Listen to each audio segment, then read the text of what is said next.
have people speak about the memories, the things they remembered as children, growing up in Terrace Park. And we know this building started out as a Baptist church, and it became the property of the village of Terrace Park in about 1922. And it's been a church, a town hall, a community center. People came here to take dancing lessons, the campfire, or the Girl Scouts, the Boy Scouts, the players, the clodhoppers, everything that has ever gone on in Terrace Park has been here. So it really has a history, and I'm sure if the walls could speak, they'd have a lot to say. But since they can't, we decided to call upon some people who had been here for a long time and see what they had to tell us. And our first speaker is Helen Barnett. Helen is a third-generation Terrace Park native, and she told me that she is the mayor of Oxford Avenue. So, Helen. That's my introduction, Mayor.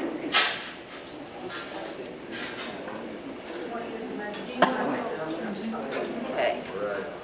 My memories of the community house are distant and few, but there are a couple of anecdotes from the past of others of my family. First, my mother, Pearl Green, was born on Oxford Avenue, and as a small child, she was assigned the honorary chore of throwing a shovelful of dirt into some hole, probably prepared deliberately, in the groundbreaking ceremony. She doesn't remember where she threw it, but she knew she did it. And then later, in fact, on July the 31st, 1908, she mailed this postcard to a friend in Branch Hill. And it's of the church, and there are two women in the gear of 1908 and a small child standing at the steps. And there's a note on the back of it that Mother wrote to her friend, and in the front it says, "This is the church where I do not go." I don't know where, but if you all would like to see the picture there. And she underscored it too. So that makes, in 1908, that makes that card 95 years old, which is, we can all just hope for the same. My next memory is my brother Jack. He was several years ahead of me in school, and one day, I don't know why, nobody ever told me, but his class came up here. I imagine they walked up from school. And in those days, you know, there was a partition between this part of and the other part, and great windows that came up to about here. Well, apparently, at that time, the discipline was no better maintained then than it is now, because the little boys started climbing through the window and jumping down, and my brother was pushed by someone behind him and broke his arm. And I don't know how the teacher managed that. Do you? No telephone and just terrible. But anyhow, I think then, and a few years later, we were still in grade school. My brother and I started taking piano lessons at Kate Cornish, you know, Carol Cole's house, and we walked there every day. And then after maybe just 2 years, he was excused from that, but I continued to come. And at one point, and at this point, I don't remember how long ago that was. One day when I walked over to take my lesson, and we had always walked around the sidewalk and then cut through a path through the field. I got there and there was a fence. And I threw my music over and climbed over and went and took my music lesson, and the next week I did the same thing. And that, when I got there then the second week, Kate said the neighbor had complained and didn't want people climbing over the fence. Well, I'd been using that path long before the fence was there, and I don't know how I got to Kate's from then on, if I had to walk all the way around, and, well, I don't know. But anyway. Was that before the Ronkus had that property then? Because it was somebody else before. Must have been. Yeah, I don't, at that point, I didn't know. There was just the house there and the Cornishes and the community house fence. But, let's see, okay, we got Jack with his broken arm. Then we also had, that was the reason I started that tale, was that Kate always had the recitals right here on this platform, piano recitals, every year. And I think I must have done that for 6 or 8 years or more, it seemed to me. But also, of course, there were dancing lessons here. Ballet dancing was taught, and there were bars on the side that you could, do your ballet exercises. And there were Terrace Park little girls and some from Milford who came down, and Mrs. Fitzwilson, who was the mother of one of the students who played piano for us.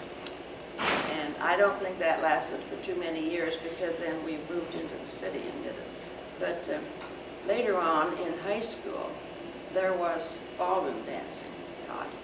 And we came, I don't remember what provided the music for that, but I do know that we learned the waltz, the foxtrot, and the Charleston. So that makes things, doesn't it? But that, I think, is about, that takes care of my community house activities until, oh yes, until I reached voting age. So I've been coming here ever since that for voting. That takes care of my recollection of community house. I should mention that over here on the side. Our next speaker is Liz Martin, who is also a native of Terrace Park, and she was a sales representative for Scandinavian Airlines, and she said she's been a lot of places in the world, but Terrace Park is home. Liz. So the community house began with preschool years, when there was an affair called the Lawn Fete, held during the summer. There was no parking lot here. It was all lawn.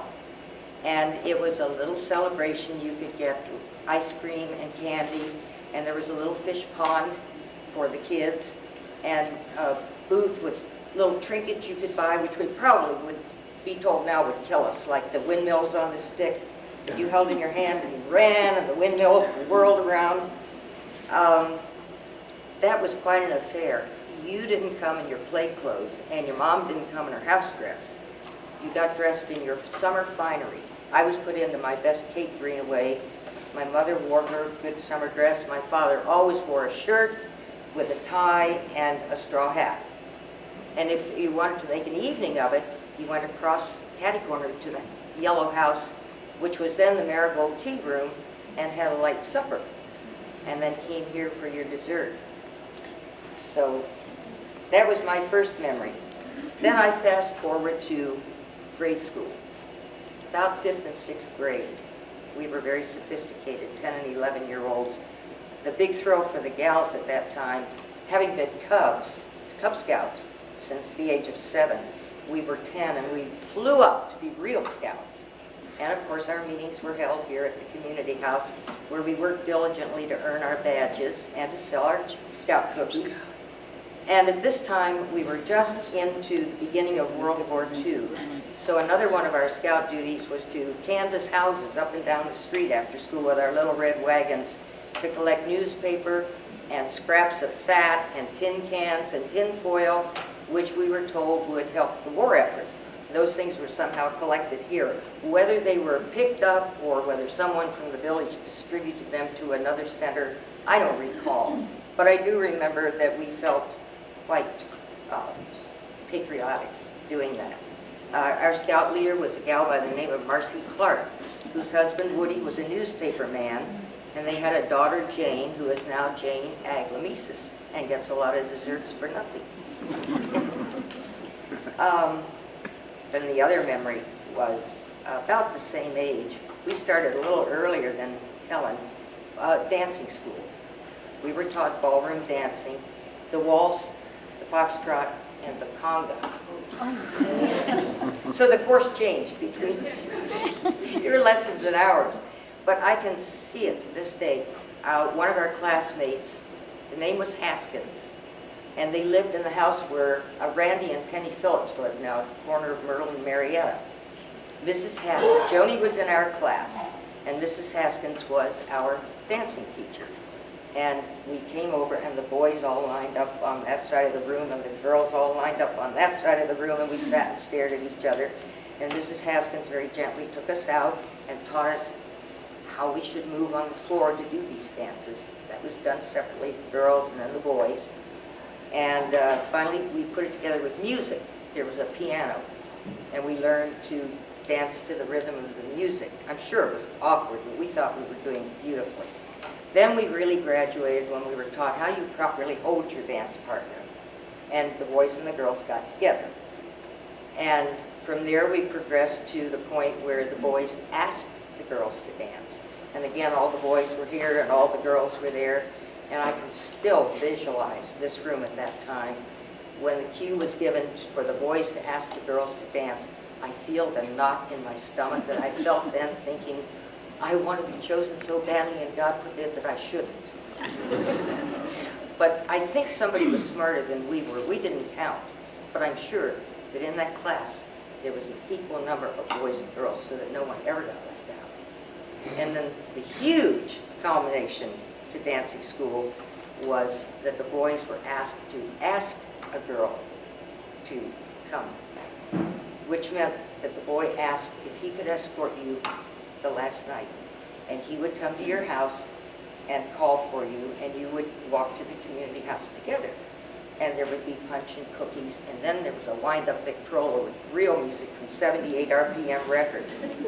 I'm giving away my age, but most everybody knows it anyway. So those are the three very prominent memories. I also recall that if you got home from school and your mom wasn't there, in those days, you could find her right here as a volunteer for the Red Cross, knitting and rolling bandages and folding bandages for the troops that were involved in World War II. So there was a lot of activity that went on here. Present day, I live in this place. I attend meetings here. I work with Village Views here, meetings of about 3 different committees. So the community house has been a part of my life literally as long as my memory goes back. And it's a great place, and I would hate to see anything happen to destroy the facade. I realize progress is progress, but it's nice to hold on to a few of these things as long as we can. That's about all I have of my memories to leave with you today. The speaker is Libby Clancy. And Libby has been a native of Terrace Park, or a resident of Terrace Park, since she was 3 years old. And I know she has some things to say there.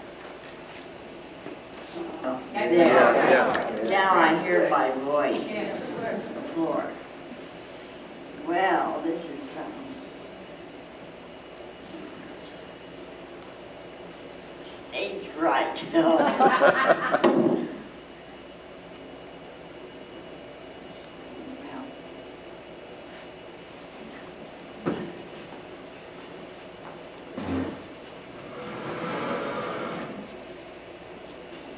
We want to know what you did here, Libby. oh well, I enjoyed the community very happy. The community house very much. And my mother and dad, we both worked at the community house, all around the village and the church. And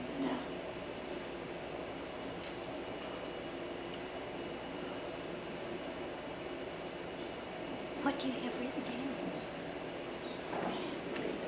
oh, Well, pick it up and look at it. well, now I'm going to here.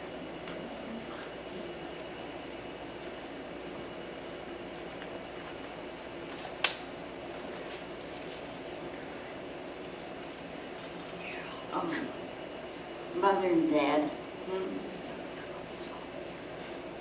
Oh, yes. Lies remind me of it. That we went to school in our years. Grade school wasn't lies. First and second. And we had a fire. We had a fire too. And all our parents, and it was in the winter time. And all our parents got word of the sirens blew and all the excitement, and everybody came to collect the kids. And I think I left a pair of galoshes in here someplace. And Dad came back to get them like the next day. They were all right. And then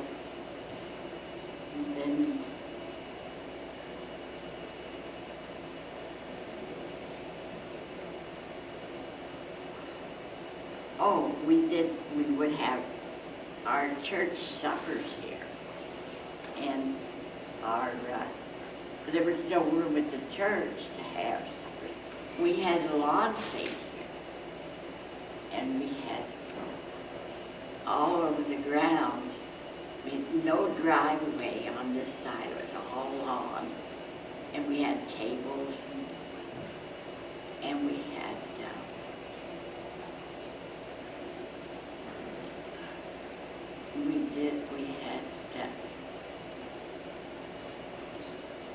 and we served it, they served it, our parents served a meal. I think it was $3 at that time. And Mother served coffee, and Daddy made a table low enough that we had, they were able to put those coffee urns, tall coffee urns were filled with water. And the coffee was made. Oh, speaking of the apartment. And all the tables and chairs were stored in the basement. And the day before the lawn fete, that was another.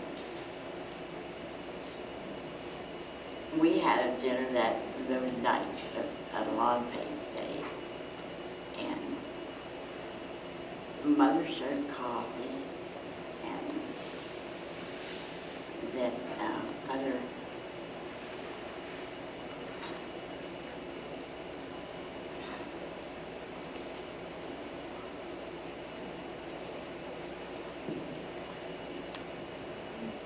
What brand of coffee do you drink?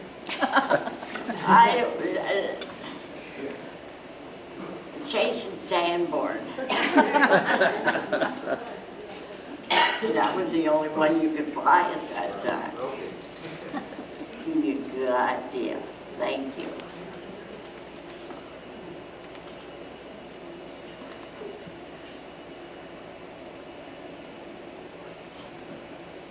And then Brother wanted me to remind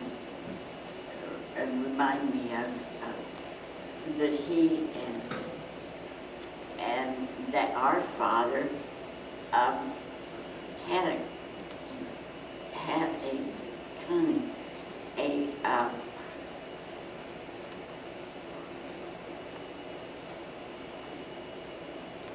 had a rifle range downstairs. And when he was here last year, Harrison asked me if it was still down there. But we were stopped by the sign on the door. It said, "Do not enter." So he said, "No, let's don't go down." But he was wondering. Is it totally gone? Well, I suppose there's a lead shield in the back. But it must be on this side. Yeah, it's on this side. Is it on? run up and down there.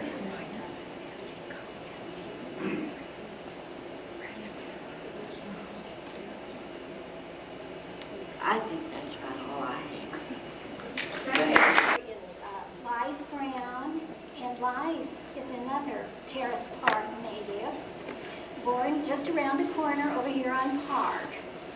And she told me that when she was in high school and dating Bruce, he came to pick her up one evening and she wasn't quite ready. So he and her father were sitting on the porch and 3 elephants walked by.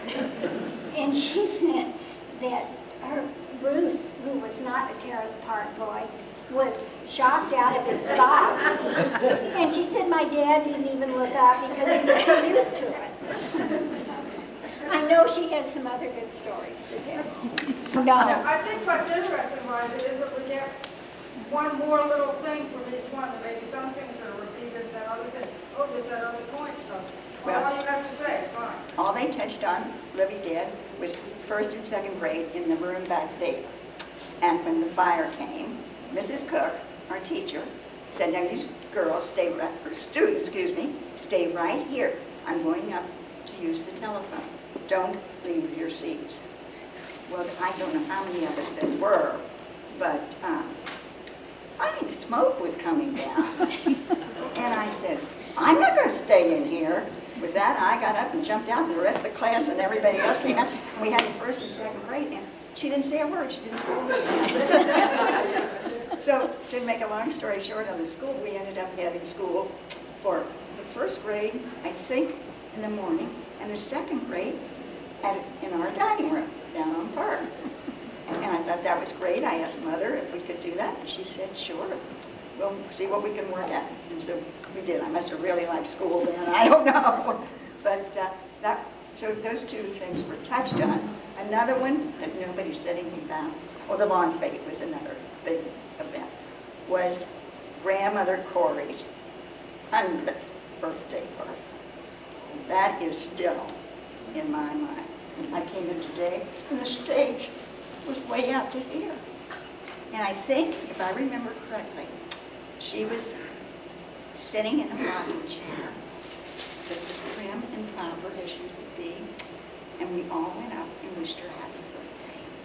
She was a legend around here. She was a lovely little lady, lived on Worcester Pike in a big white house with a picket fence, maybe 4 houses down from the Marathon station. Anyway, to make a long story short, she died the next day.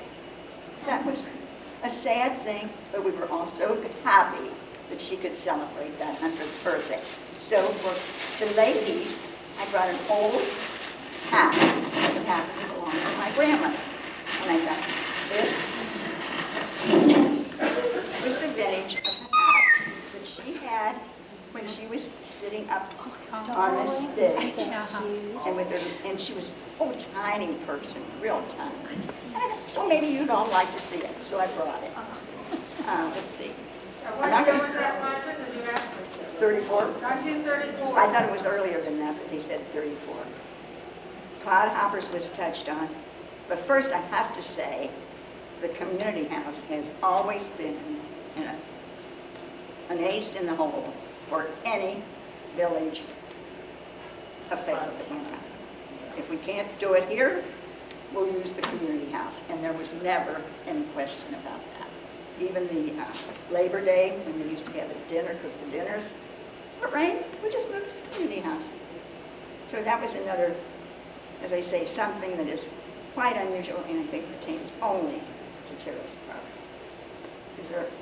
Have I covered it? Is there anything else? Oh, I'm not going to touch Clodhoppers. It was a great dance group, I will, because I have to give the people credit that started that. I think there were 3 or 4 couples, and this was during the war.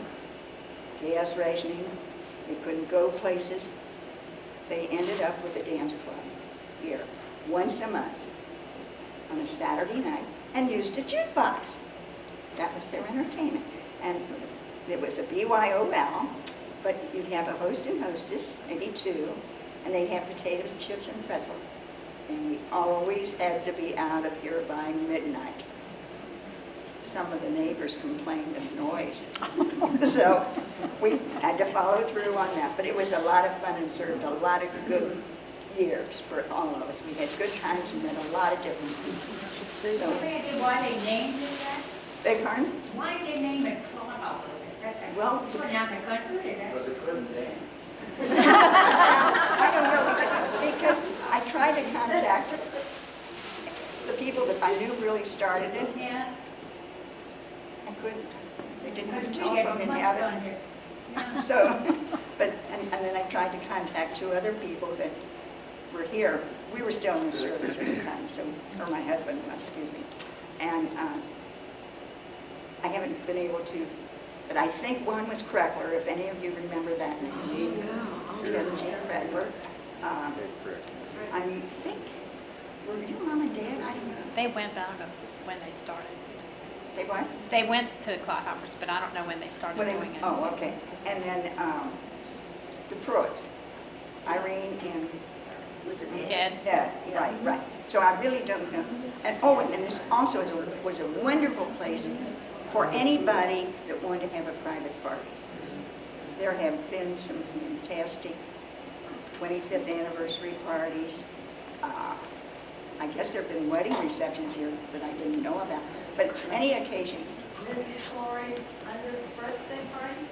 who's here? Yeah. Mrs. Corey, the one that Libby talked about. May I add something to that? Please do. I finished. All right, they had a pageant, like a window display and something, different scenes from her life. And I was just a little girl, and I played the accordion, and she at one time had a concertina, and I played the accordion. I played the accordion here in her 100th birthday. And I was about 9 years old, I think, about that. And I want to say too, that your mother, for a long time, was custodian here. She was wonderful. She saw that everything was stacked in place for the cupboard where they kept the china and the silver, which anybody could use, but if you broke it, we tried to replace it. So she did a super job. I always think of her. Thank you. Yes, Could I add something to sure. what we're talking about? If we really want audience to just... Bobby Reuter, Robert K. Reuter, now a retired architect. I remember coming up here, and Epirixie would sign his baseball, playing time was over. He would sign baseballs. And they had a fish pond, and we lived on Yale Avenue. I was born in 1924. My parents were married in 1922. I have a Rookwood, Rookwood vase that was given to them. We used to get up on the bridge here and throw rocks at the trains that went by here. Hey, we're kids, you know. And we were bad. And I remember I believe her name was Mrs. New, was the first grade teacher. Mr. Salisbury was the principal. And then the people right next to the school used to raise bees, and they had a pump, and we used to go there and get water. And I remember the football team. And when I was working, I worked for Grunkemeyer and Sullivan. We put the addition on the present building there, and I think you'll find a plaque there. And I went up into that first room there, and there used to be yearbooks there. And I remember Hudson Berry, Harrison Clancy, Mary Turpin, and her sister, the Stairs, the Houghtons. What was the doctor's name? I can't remember. He lived at... Bassinger? No. He had an office over in...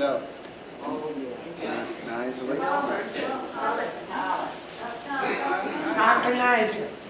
Dr. Knight, there you are. And Billy Dern was my best friend, and Reverend Dern was the director of that. He's buried out in Spring Grove. I talked to his son. He lives over in Kentucky. And let's see, my father, we lived on Yale Avenue, didn't have a house number at that time. And my father used to make home... 709 now. What is it? 709. 709. My father used to make homebrew, so I was down there. You have to skim the. You go buy a kit, which you used to buy over near, off of Woodburn Avenue, and you skim off the top of it. And we had a kerosene heater, hot water heater, and that spilled all over the place. We had a fire there. My mother had enough sense to run down there and throw. She had a 5-pound bag of flour and put it out. And I remember the trains coming through here. I believe the postmaster's name was Clark. And we had a loan with the Terrace Park building in a loan. And I was about that high, I could just see over the table. And my father couldn't pay the principal, so he just paid the interest. He made $15 a week. This was Depression days. And you bought coal, you bought electric. We had a telephone, you crank on the wall. We used to go over to Milford. My mother, she used to make chocolate layer cake and take it over to a place over there and trade for things. It was a barter type thing. And we went to the bakery there in Milford. What was the name of it? Adams. I can't remember. We went to the Family Theater. Yeah. Oh yeah. And a man came around selling meat in a cart. Not Schmidt, but he was over there in Milford. Was it? Okay. And of course, Matt Cook plowed our sidewalks with a horse and a pie-shaped sled. And let's see, what else can I tell you? My cousin Joanne King lived up on whatever it is there. Right down the same street nicely at Floral, yeah. Lived in Floral, and then the house was sold to Stu Parker's parents after that. Right. And Mary Alice Jones, and I met her one time. Her father was a plumber, and he did the work here. And I remember PWA putting in sewers. Yes. And they were deep in front of our house because that was, I think as I recall, then they had a bunch of men, they throw the gravel up because Sunset Terrace Park is full of gravel. And then in the backyard, my father had a metal pan made. We had water lilies and a goldfish in there. And also my father knew a gentleman by the name of Ma Winnie who lived next to the Rule House. I don't know who lives in that. And that Rule House had her name was Phyllis Rule. I don't know whether she's still living or not. They had a rookwood fireplace, and it's rookwood in that house. It was still there, I don't know. And the Chapmans there, and my mother couldn't pay the Chapman family for milk. And of course, in those days, it was unpasteurized. You know, you drink it, and you wouldn't do that now. Chapman family is the one who now live in the George Gann's house. Okay, but the farm is still on Yeah, it was- there. yeah, And I guess the cow barn is still there. Whether they use it or not, I don't know. I don't know.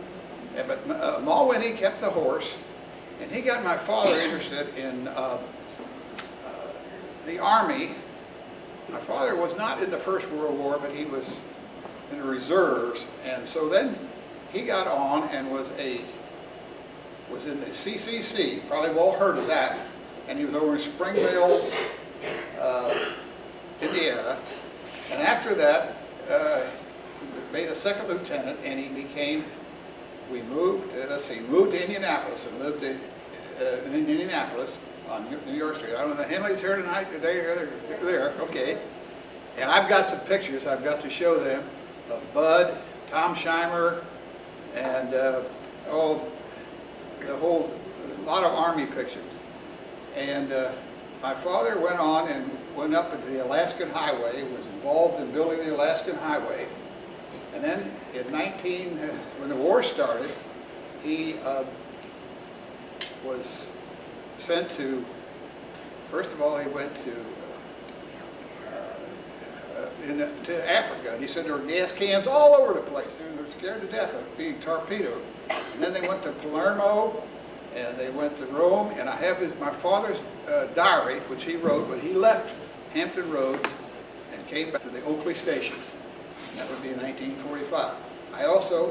He and my mother are both buried in Arlington Memorial Cemetery in Washington, D.C.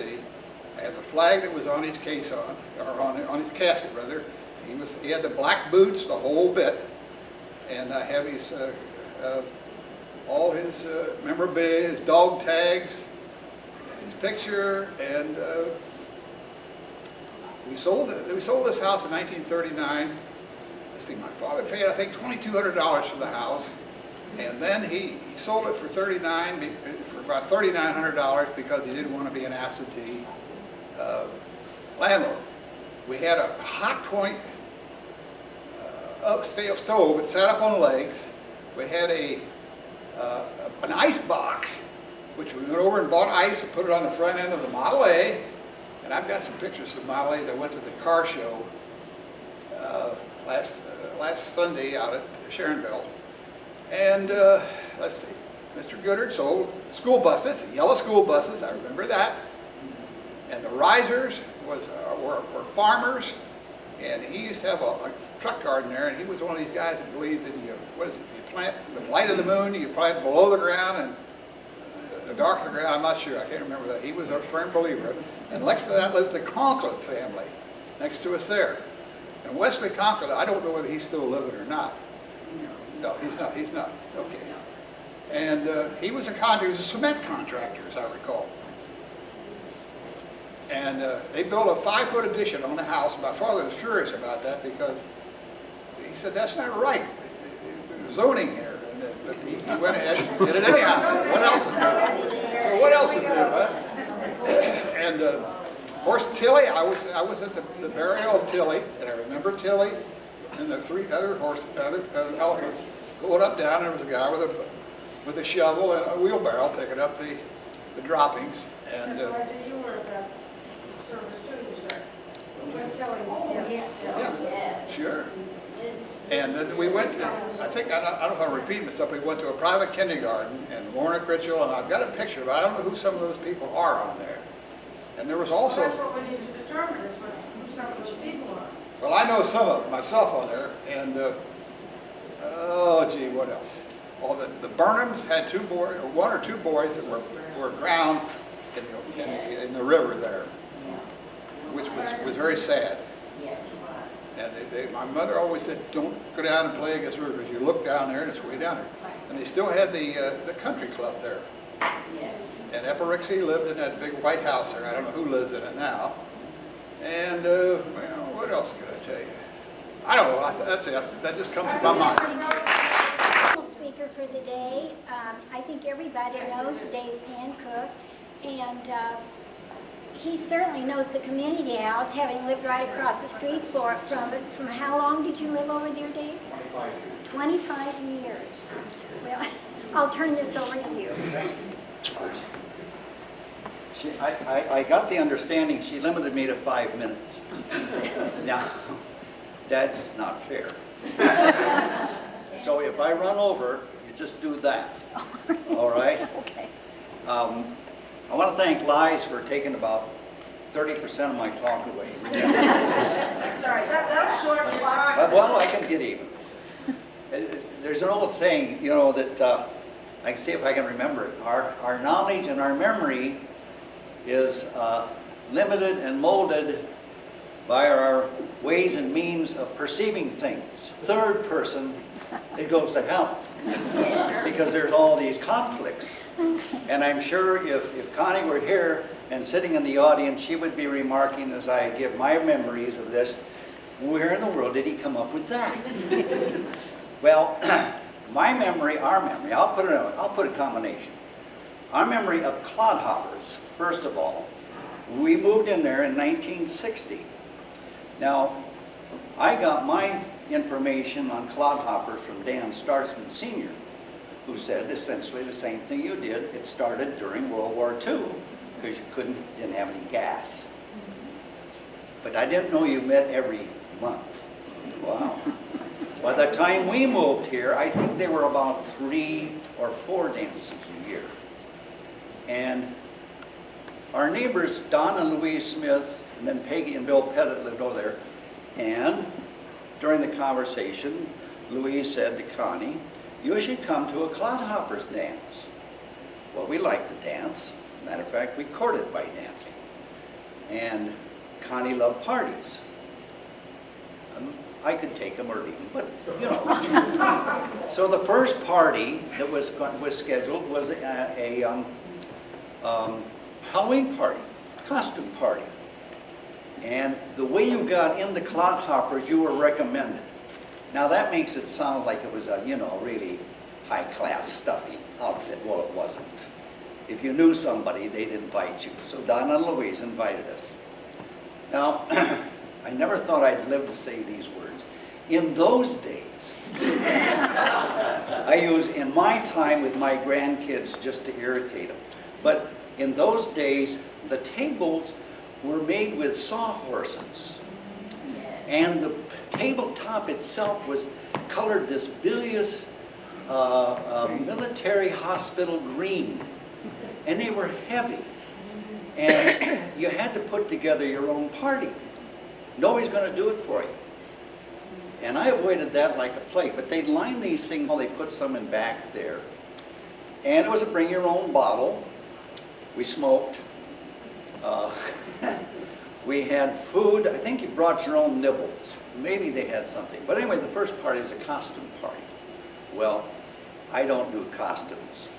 Connie did, and she came and dressed as something. But I'll tell you, the hit of the evening that night, Dick and Uni Bowman came, and they reversed roles. And Uni was dressed, if anybody ever knew Uni, she was a class person. You'd never find Uni embarrassing herself. She came with a frock coat and shorts down to here. She's a tall, classy lady. A top hat. Well, Dick came in drag. And anybody has seen The Birdcage recently? You remember Gene Hackman being escorted out of the bar when they were trying to... That was Dick Bowman. Funniest thing you ever saw in your life. Clodhoppers in that format lasted sometime into the 70s, and all at once the syrupy Frankie Avalon, Pat Boone, romantic tunes that you kind of did this, you know, this was the idea of dancing, started to take over. And there were a group of us that didn't like it. So we quit. Well, the membership of Clodhoppers, or the people who ran it, invited us one night. We'll give you a real Clodhoppers dance, honest to goodness. We'll give it a real good one. And we came over, and it didn't have a jukebox. They had a DJ sitting up here. And he starts spinning these records that are, well, they're the Elvis records, and then they, about 1 hour every 4, they'd bring in one of the older songs. Well, 3 couples walked across the street, 429. Frank and Lee Corbin, Kebby and Carl Bloom, and Dave and Connie Pancook. And we weren't going to have that anymore. That was the end of that. Well, why don't we form our own group? Now, Lee Corbin is a master at coming up with these ideas of doing things. So we ended up forming our own dance group called 40s Plus. Now, we needed some more help. So we invited Jim and Ann Gilchrist to become the 4th couple. And we planned these things to the inch of our lives. We weren't going to have any sawhorse tables. So Frank Corbin and Bill Rope, Bill worked for Mutual, and they had Formica tops, and they would cut holes out for the sinks and so on. They took the tops, put pipe, and put these little cocktail tables, and I'm going to donate one to the Historical Society about this big. And then we put 4 chairs around it. And I think we had ashtrays. Bring your own bottle. But we added a big, fancy buffet in the back. We served the entree. It could be 5,000 shrimp. It could be 2 roast beefs. It could be barbecued ribs. And the ladies, the ladies would ask the ladies to bring an hors d'oeuvre or something to snack on. We got live bands that played our music. Bobby Keys. Steve Strider played drum for Bobby Keys. A real consistent player. We got favors from Sterling Glass.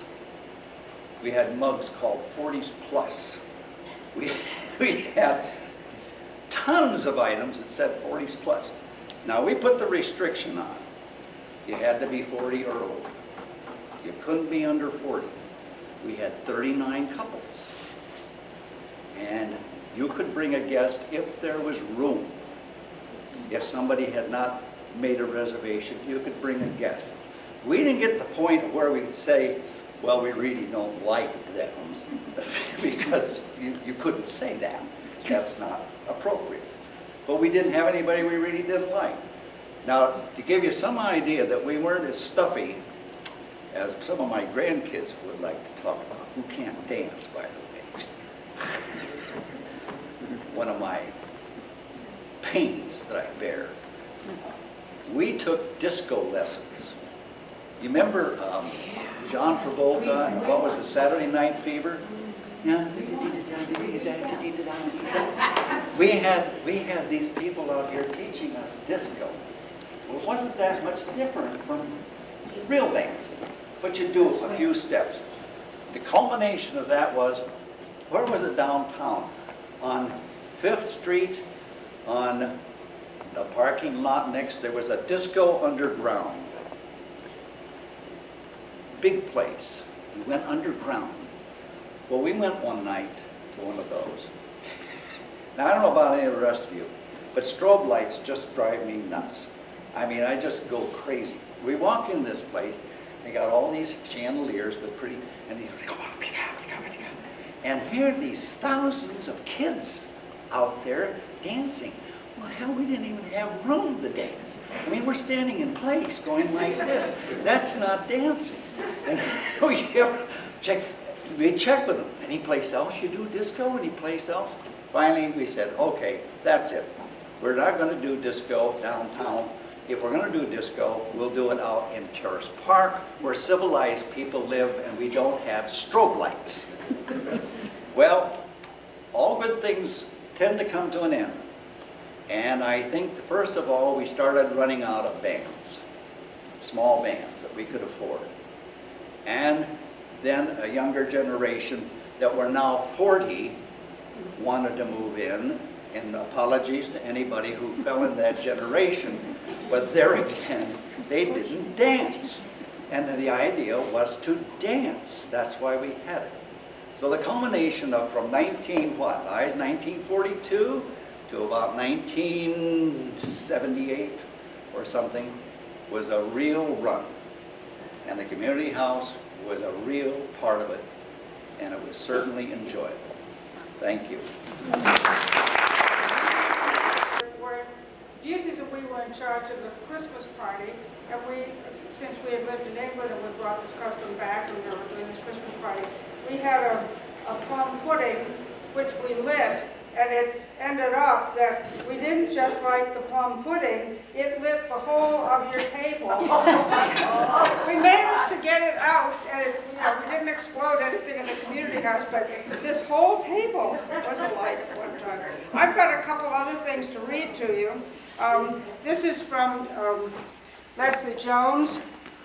I didn't want to read about herself, so I'll read it. This is her memories of the community house. She has written up some other memories, but just the community house. And I think when people are talking about the community house, we tend to touch on some of the same things, and there's always something a little different.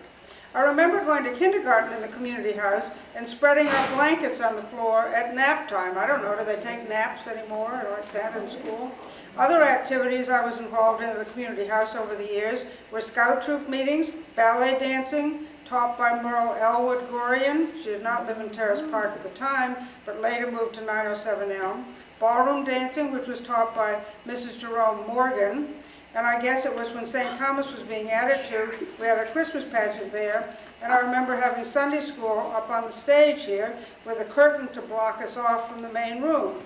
When I was growing up, the first floor of the community house was divided into 2 rooms, which we mentioned, by a wall part way up, and then windows across the whole room, and then the kitchen area off of the front room.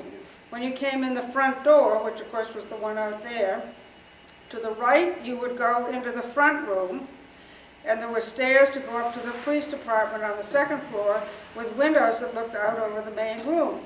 I also remember the police had target practice in the basement. I can remember going down there as a kid and finding spent bullet shells. Also, there was a buckeye tree where the parking lot is in the area of the handicapped parking place. That must have been when it was all lawn out there. No? There No, I think there might have been some kind of road, little parking or something. parking, yeah. Now, Sue Abernathy Frank was running in the, what is it?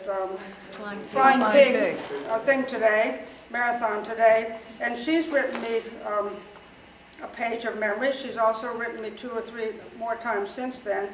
But this one says, this was one of the Heil girls, obviously. The first time I remember being in the Terrace Park Community House was in September 1947 when I was in kindergarten. It was the biggest building and room I had ever seen, with windows upstairs from the cathedral ceiling. We knew the windows were so that the police could spy on us and make sure we behaved. The police office was on the 2nd floor of the building. The front room on the 1st floor also had windows looking into the big room. Mrs. Colley was our teacher, and she was so nice, but for some reason she had to stop, maybe because we were too bad, and Mrs. Jane Aston took over for a few months before Mrs. Colley came back to finish. There was no playground, so we did all our activities inside. We loved going up on the stage and even hiding behind the curtains. Some of the friends I met in kindergarten that year are still my friends.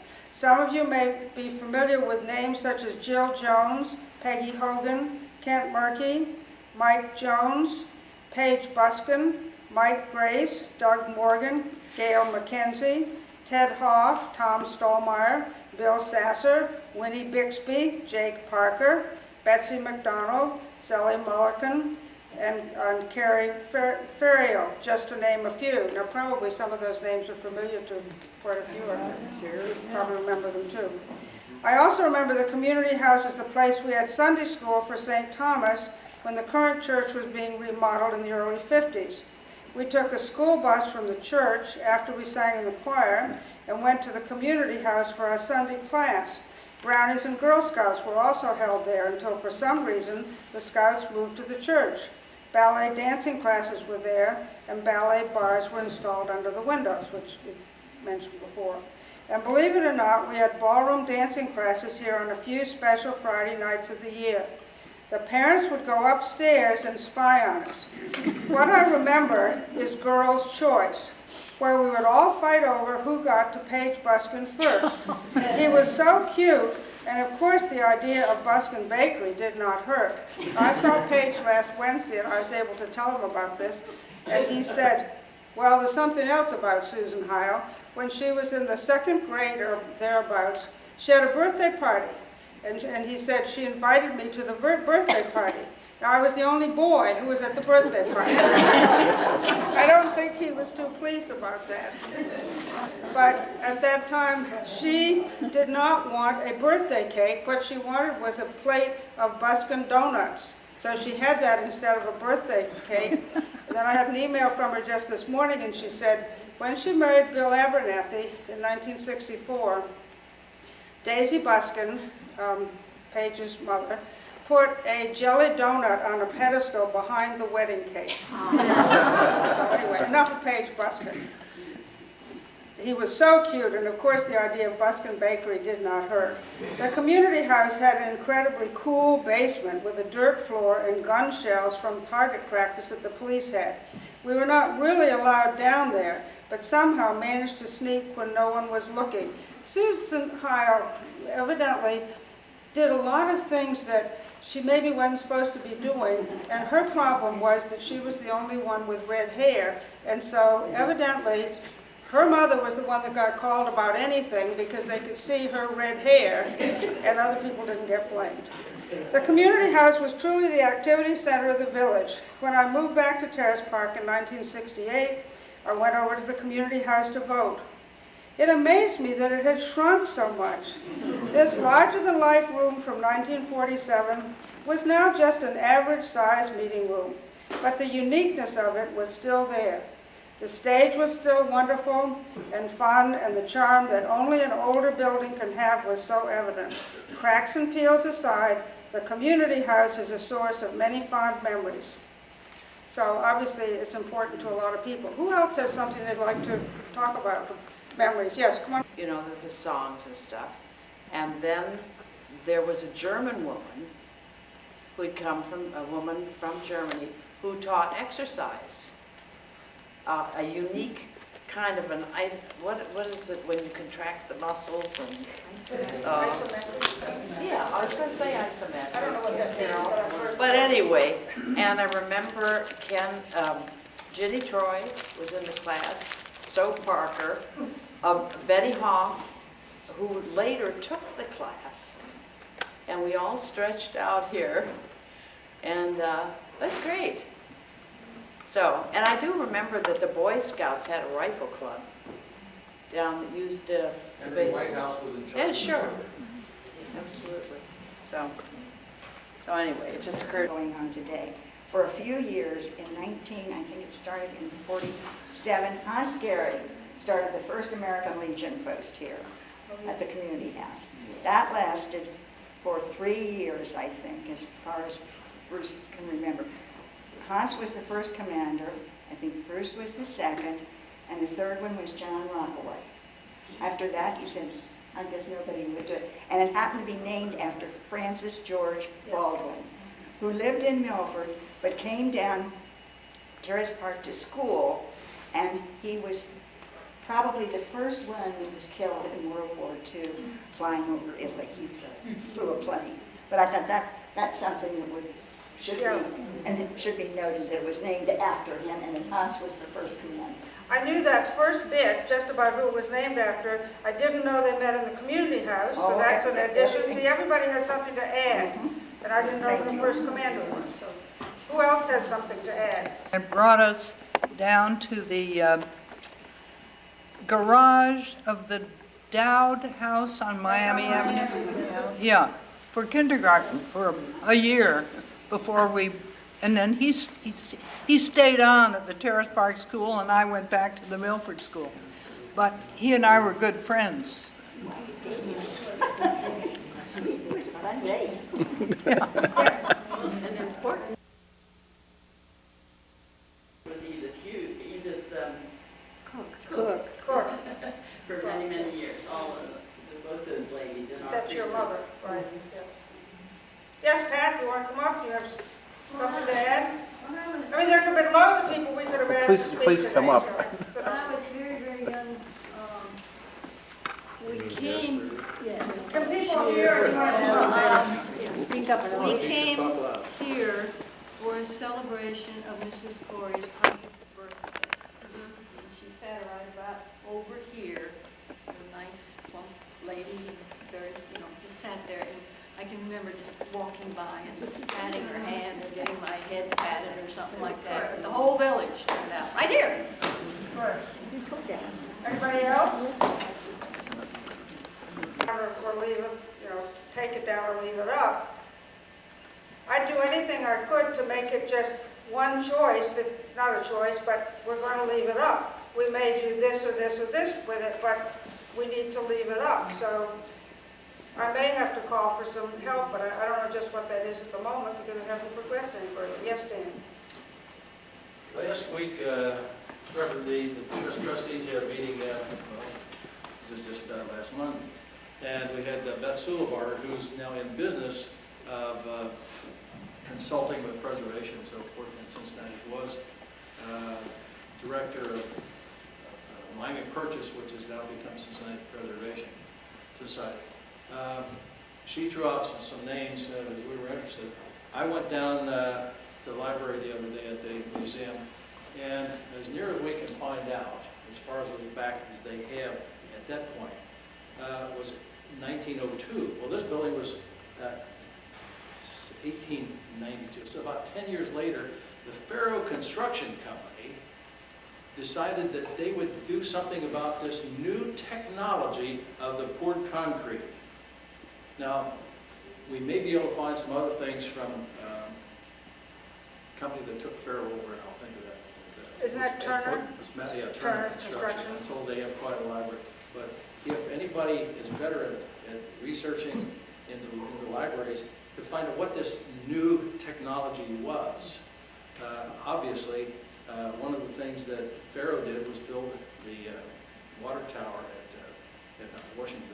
They got a neat book on all the stuff that they have done around here, Hamilton, and Dayton. So we can find out more of these things about what makes this building really special. Is the fact that 10 years before they decided it was a fantastic way to build some buildings and do some things, it was being done here. Now, it was also being done in other parts of Cincinnati because Governor Hoadley, George Hoadley, and I'm told his house may still be standing somewhere over in On Grandin Road. on Grandin Road. And maybe we go over there and take a look at it. But there are some of these things that predate poured concrete. I had the opportunity when I was in college. You needed jobs, and you took all kinds of things. But one, they're building a big silo, and every time they poured the concrete, and when something went around like this, those of us would get to turn those jacks to slip that thing. This was built slightly different, but with hand forms. There's so many things historically about this the construction of this building, if nothing else. So if somebody can go back before Farrell and find out what excited them about getting into the poured concrete, reinforced concrete business, I'll try to work with you, and if you can find some stuff and pass it to Carol or me, I would sure appreciate it. Thank you. So this is another volunteer opportunity for everybody. We've got this construction and its age, if nothing else, is important. But then what Louise Holly brings out, I mean, this really is a community house. Look at all the number of things that people remember. And I'm sure the children today are building memories about what they do here. So let's leave it up. So I'll let you know if we need some more help. But I think we'll disband the meeting, but if anybody wants to stay and chat with other memories, that's fine. And we'll see you on